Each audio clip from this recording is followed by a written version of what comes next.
So this video is going to be called Botched Solaredge Repair.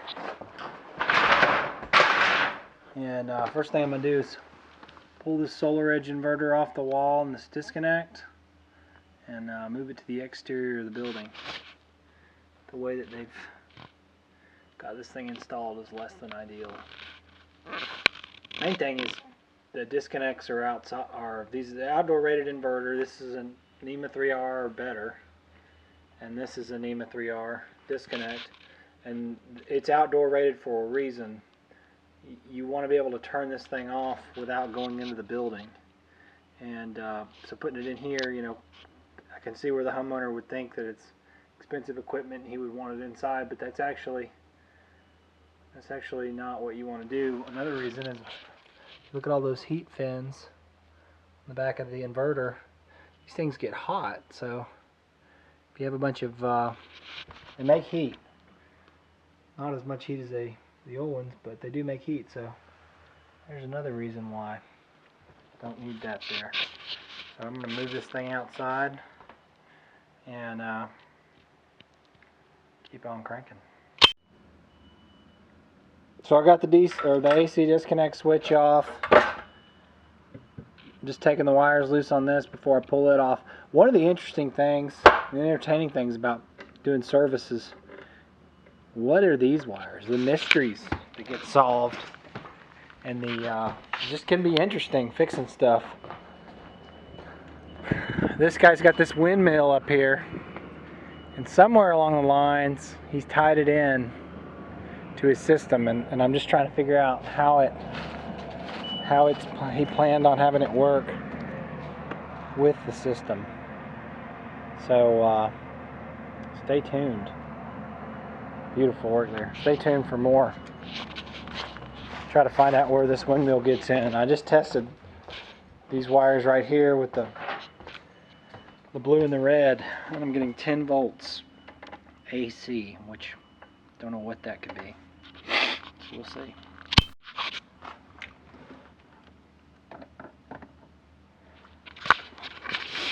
Okay, so something that I saw that really weirded me out when I first came out to the job was, and I don't know if you can read this or not. I'm going to put my meter on there. Oops. These are the leads coming down off the roof, and it's supposed to be Solaredge, so you're supposed to get less than 1 volt, or you're supposed to get 1 volt per optimizer when it doesn't have any power on it. And if you can see that, get it on my meter, it's getting 49 volts. Don't matter with the polarity, but so I actually had to call Solaredge and ask them if they'd ever seen anything like that, because I've never seen that. They said, yeah, you know, an optimizer can fail and pass all the panel voltage straight through, and you can see the open circuit voltage of the panel. So what I'm likely seeing is 19 1-volt optimizers and then a 30-volt panel, and that's giving me that 49 volts. Open circuit voltage of these panels is around 30 volts. So that's a new one for me. So just jerk that inverter off the wall. The interior Solaredge is but a distant memory. And step 2 is going to be installing Solaredge on the outside of the wall.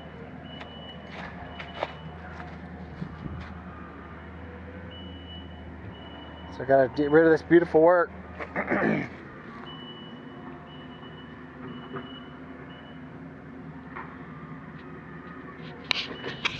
Hey tubers, just wrapping up day 1 out here, and beautiful surroundings in an undisclosed location.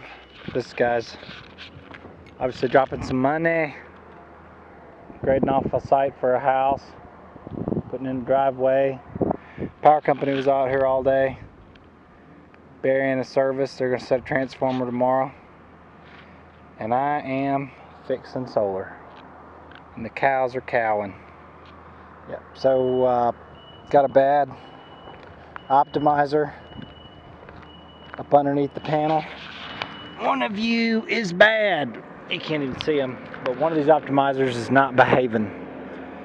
Just what it is just now is I isolated the two sub arrays, we'll call them, and I disconnected this row and this row where they were meeting. Then I made myself a jumper and jumpered from one end to the other, so I don't have to. So now, instead of having to remove all 20 panels, potentially I'll have to remove all 10 now.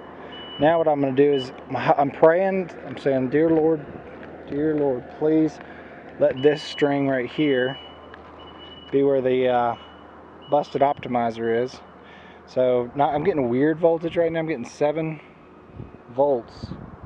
Should be getting 1 volt per optimizer, but I'm only getting 7 volts here. So I don't know, maybe some weird things going on when it's not in full sun. It doesn't make that much power. So I've got a solid 10 volts across the bottom row. So dear Lord, please let it be that this is a bad one, because they'll be easy to pull. And then what I'll do is I'll come in and I'll pull one from the middle, and I'll test one side, and I'll pull one from, and then I'll test that side, and I'll isolate which of the 2 strings is bad, or 2 sides is bad. And that way you're not pulling panels all day looking for a bad optimizer. I'll take you down here and show you what I got done on the roof, or on the, show you what I got done down here. Not gonna film. Oh, got my roof penetration made, and just got a little cord grip and an LB, and I'm gonna show you what I got down with the roof. So I got the inverter moved to the outside. This is like an old school Solaredge cover. I never even saw these. Metal disconnect, plastic, it's got little holes in it. Do some set screws. This is a 2012 model, late model, not a late model. And I got my conduit run, channeling my man Larry Herman for that, my main man. I'll rip this down tomorrow. It's looking good though. I might leave that. Pick up where this left off. Run that up into the disconnect. The solar array will be done. Then I got to tackle all this nonsense over on the other wall. So it's bright, full sun right now, and I'm chasing down that bad optimizer. I couldn't find it last night. So let me show you what I'm doing real quick. I have a jumper from that optimizer. It's just going right there, and then from the end of the array, and then the other end of the array, got another jumper, and it's going underneath this array. So what I'm effectively doing is breaking this 20 panel array into 2 10 panel strings, and then I tested it. And I did find that there was the 19 good optimizers and a 30 volt panel. So that told me that the bad panel was on this top row. And so praise the Lord, I commenced testing. And the first thing I did was test from here to there. I'll show you what my meter reads. And I don't know if you can see this, but I'll tell you what it reads. So if I stick a lead in here,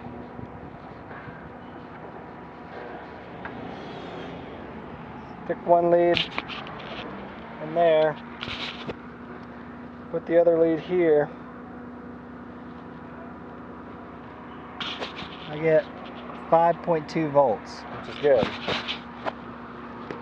5 panels, 5 optimizers.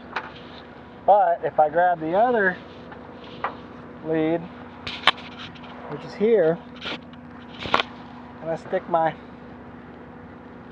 tester in one end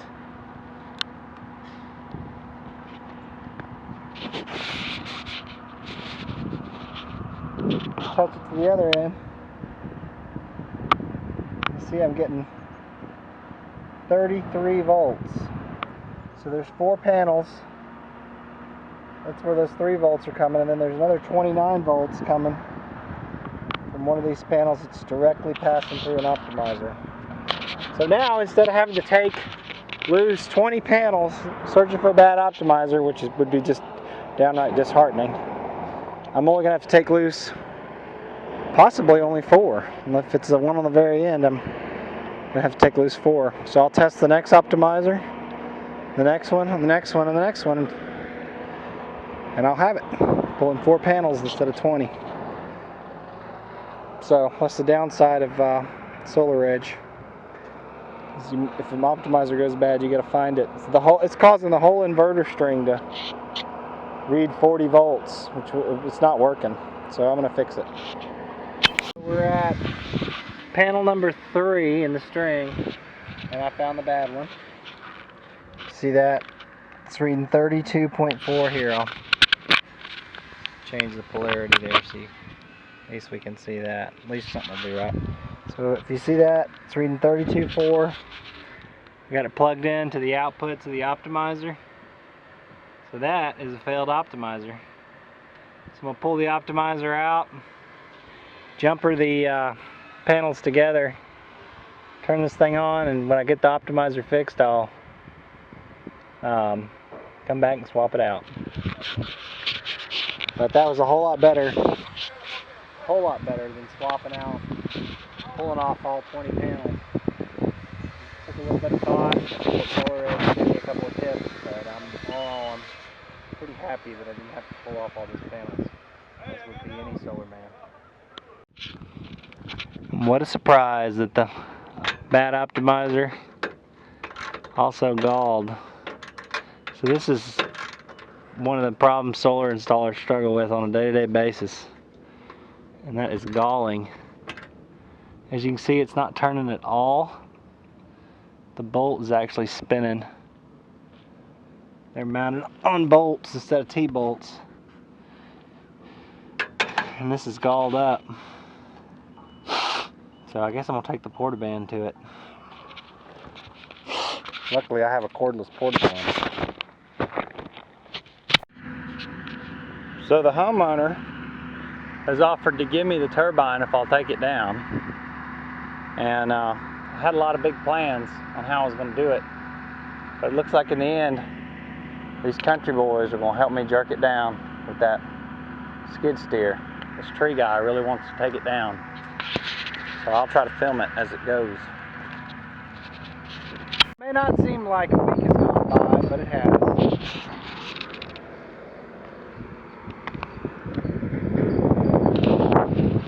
It may not seem like a week has passed, but indeed it has. Here I am, swapped out the bad optimizers, or got the bad optimizers warranted. The good ones are installed now. Wires are all clipped up and dressed, and don't have a helper, so I got some PVC pipe holding the panels up for me. Just tested them, and I have now have 20 volts, and so I know I'm ready to go. So we'll put the panels back down.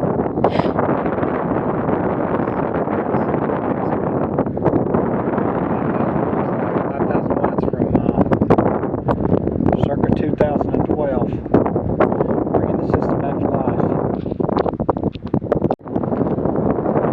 Now, back in the day, before snap and rack and some other stuff came out, all we had was T-bolts. So the way a T-bolt works, it snaps in to the groove. See that? It snaps in the screw. See, it's kind of beveled on one side.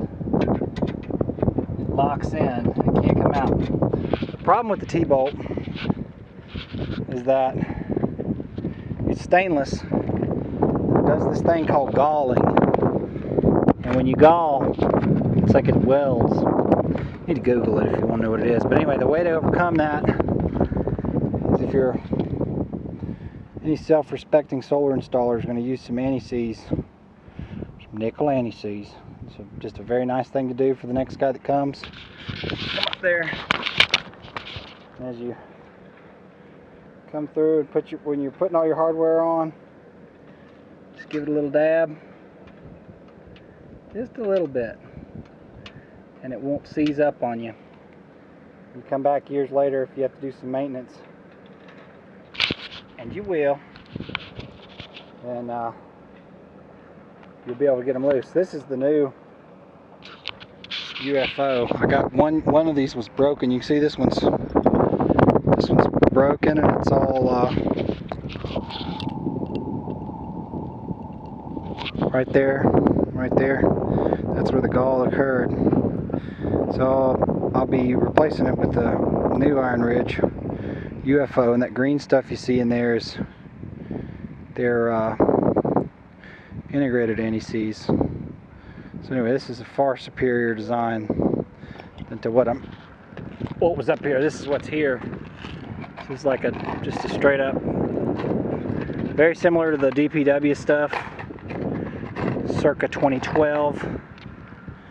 You got a clamp and a lock nut. Panel back together here. Didn't ask for a prettier day. More door in the distance. Look at this mountain. Big old mountain. That's Sharp Top. The truck blown up.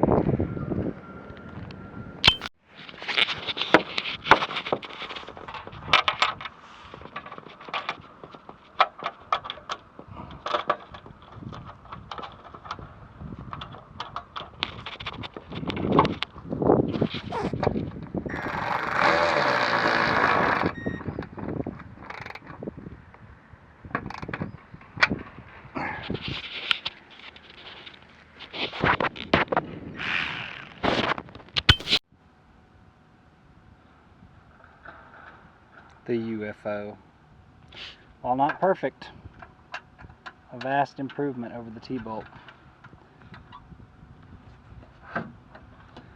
But it's a little thicker than the T-bolt, so it makes the gap bigger. But whatever, it'll hold.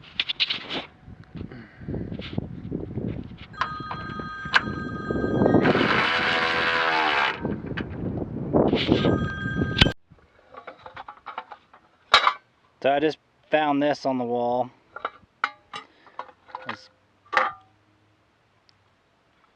This is really nice. So this is I don't know if you can see how melted that is. All the fireness of it all. There's a little burnage right there. And then what else we got?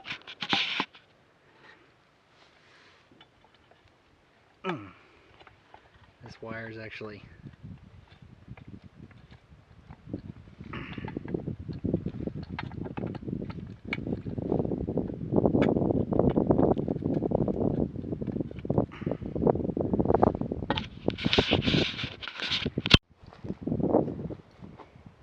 so this job has just been like the perfect example of barn burning electrical work. This guy had passed inspection this morning, and repiping.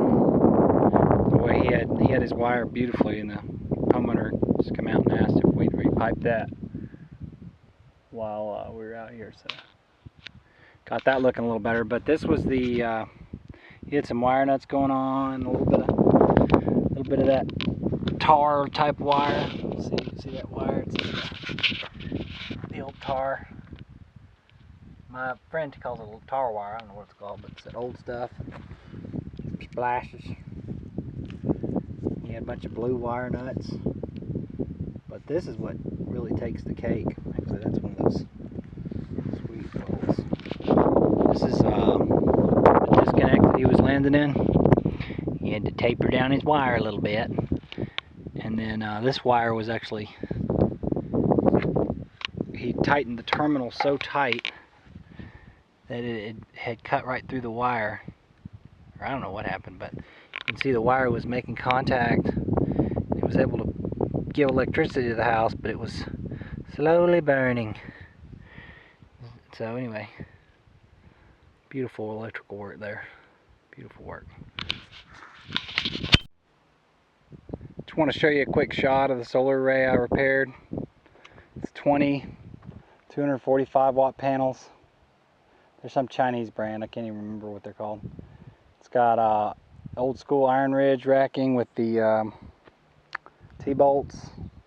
It's got power optimizers. It's like a 2012 Solaredge system. And 3 of the optimizers were burned up. One of them faulted. Whoa! One of them faulted or shorted out, I guess. It was passing through the panel voltage, and it killed the 2 optimizers next to it. So we changed those out and did a little repiping. She's ready to go. About 5 kW of solar, grid tied.